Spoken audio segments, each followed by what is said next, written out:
In this video, we're going to go over the changes that have occurred when the addition of player tracking has been added to your subscription. If you need a refresher on general game tagging, please find our game tagging video located in our Help Center or our YouTube channel. I'm going to proceed with starting the game.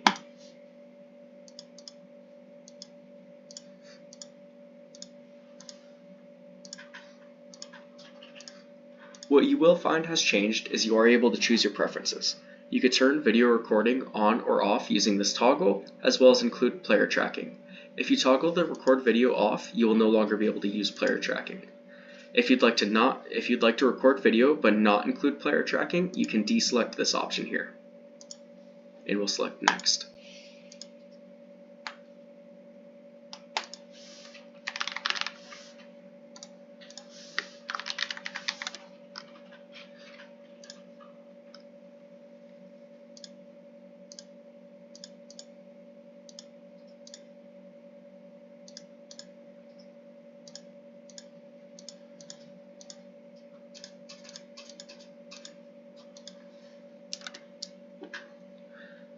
As you can see, the view of the tagging page has not changed. You still have plays, lineup, tagging, and metrics. What has changed is the actual tagging flow.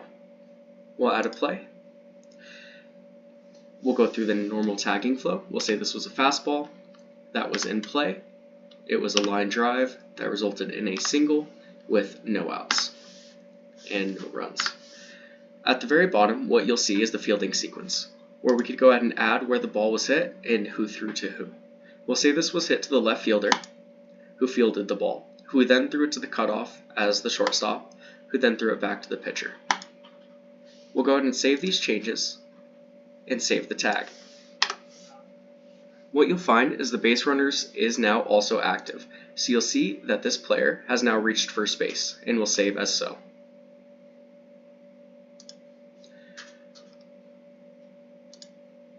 The next play, we'll tag as normal. We'll say it was a fastball. We'll say it was in play, and it resulted in a ground ball, which resulted in an out. And it resulted in 2 outs and no runs. And we'll add the fielding sequence. We'll say it was a grounder to the shortstop, who then threw it to the second baseman, who threw it to then the first baseman. We'll then save these changes. As there are no base runners active, we won't have to add anything there, and we'll store the tag. We'll then go to the next player and add fastball. We'll say it was in play. It was a fly ball that resulted in a single with no outs and no runs. We'll say in the fielding sequence, it was hit to the right fielder, who then threw it to the second baseman, who then threw it to the third baseman, and save these changes. We could then save the tag.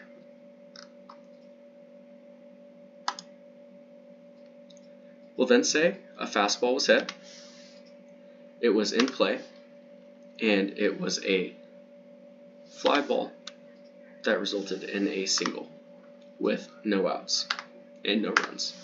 We'll then add the fielding sequence. We'll say this was hit to the center fielder, who then threw it to shortstop, and we'll save these changes. The base runners on my page will not view as yours. It will view in an error and will not display the previous players because of how the data is coming in.